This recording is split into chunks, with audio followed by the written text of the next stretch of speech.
तो आज हम एक बहुत ही रहस्यमयी विषय पर बात कर रहे हैं, कुमारी कुंडम, हम्म।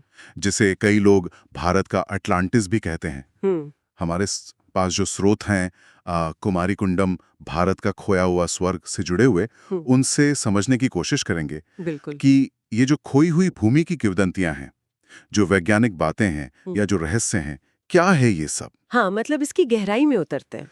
तो इन स्रोतों के मुताबिक कहानी यह है कि हजारों साल पहले, शायद कोई 12,000 साल पहले, हाँ, लगभग इतना ही पुराना बताया जाता है। भारत के एकदम दक्षिण में एक बहुत बड़ा भूभाग था। एक महाद्वीप जैसा। हाँ, महाद्वीप।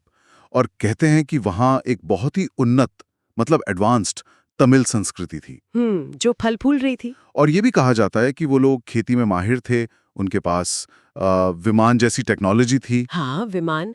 ये बात कई प्राचीन तमिल ग्रंथों में आती है। शिव पार्वती की पूजा का भी जिक्र है। लेकिन फिर एक बहुत बड़ी बाढ़ आई। एक विनाशकारी बाढ़। हाँ, और कहते हैं कि वो पूरी की पूरी भूमि, वो सभ्यता, सब समुद्र में समा गई।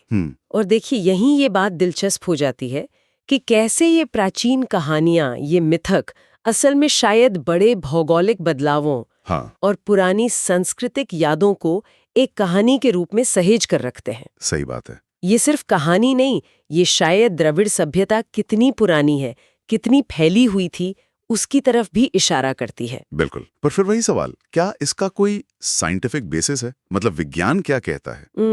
हमारे स्रोत कुछ वैज्ञानिकों का जिक्र करते हैं। वो कहते हैं कि हाँ, जो लास्ट आइस एज था, हिमयुग, हाँ, उसके बाद जब बर्फ पिघली तो समुद्र का लेवल, वो जल स्तर काफी बढ़ा। हाँ, बिल्कुल बढ़ा, दुनिया भर में बढ़ा था। और उससे बहुत सारी जमीन पानी में डूबी होगी। ये भी कहते हैं कि शायद इसी वजह से श्रीलंका भारत से अलग हुआ। ये संभव है।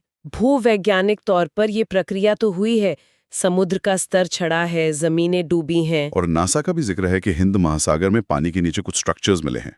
क्या वो? हाँ, देखिए, ये रिपोर्ट्स आती रहती हैं। सैटेलाइट इमेजरी या सोनार से कुछ आकृतियां दिखती हैं। लेकिन वैज्ञानिक तथ्य ये तो मानते हैं कि समुद्र का स्तर बदला, जमीन डूबी। पर इन डूबे हुए हिस्सों को सीधे सीधे कुमारी कुंडम, मतलब एक 12,000 साल पुरानी विकसित सभ्यता से जोड़ना मुश्किल है। हाँ, उसके लिए और ठोस सबूत चाहिए। मतलब मानव निर्मित चीजें मिलनी चाहिए, जिसकी अभी निर्णायक पुष्टि नहीं हुई है। यहाँ सबूत और मिथक के बीच की लाइन थोड़ी धुंधली है। समझ गया। और मिथकों में एक और बात भी है जो मुझे बड़ी फैसिनेटिंग लगी। अच्छा। कि कुमारी कुंडम में सिद्ध योगी रहते थे। मतलब ऐसे योगी जिन्हें बहुत शक्तियां प्राप्त थीं। हाँ, सिद्धियां थीं। और वो अमरता जैसे रहस्य जानते थे। एक बहुत बड़ी लाइब्रेरी का भी जिक्र है। हाँ, एक विशाल पुस्तकालय जिसमें दुनिया का सारा ज्ञान था। और वो सब समुद्र में खो गया। ये विचार कि प्राचीन खोया हुआ ज्ञान कहीं है, ये बहुत सी संस्कृतियों में मिलता है। यहाँ तक ये सवाल भी उठाया गया है कि क्या आज का जो योग है, प्राणायाम है, क्या उसकी जड़ें वहीं थीं, उसी खोई हुई सभ्यता में? देखिए, ये दिखाता है कि कैसे हम अक्सर खोई हुई सभ्यताओं को ज्ञान और अध्यात्म का शिखर मान लेते हैं। हाँ। एक तरह का स्वर्ण युग जिसका ज्ञान लुप्त हो गया। ये ख्याल बार बार आता है इतिहास में। शायद ये हमारे वर्तमान के लिए एक प्रेरणा है या अतीत के लिए एक कसक। सही कहा। और खोज रुकी नहीं है। स्रोत बताते हैं कि मन्नार की खाड़ी और राम सेतु के आसपास आज भी अंडर वाटर रिसर्च चल रही है। हाँ, बिल्कुल। आर्कियोलॉजिस्ट और ओशनोग्राफर लगे हुए हैं। उम्मीद है कि शायद कुछ पुराने मंदिरों के अवशेष मिल जाएं, या बस्तियों के निशान, या कोई कलाकृति। हाँ, मछुआरों को भी कभी कभी कुछ अजीब पत्थर वगैरह मिलते हैं, ऐसा भी जिक्र है। हाँ, वो उम्मीद हमेशा रहती है। और आज की टेक्नोलॉजी जैसे सोनार मैपिंग है या अंडर वाटर रोबोट्स, हाँ। वो हमें समुद्र की गहराइयों में झांकने में मदद तो कर रही हैं। लेकिन एक बात ध्यान रखनी होगी। क्या? कि समुद्र के नीचे कई प्राकृतिक संरचनाएं भी ऐसी होती हैं जो देखने में मानव निर्मित लगती हैं। अच्छा।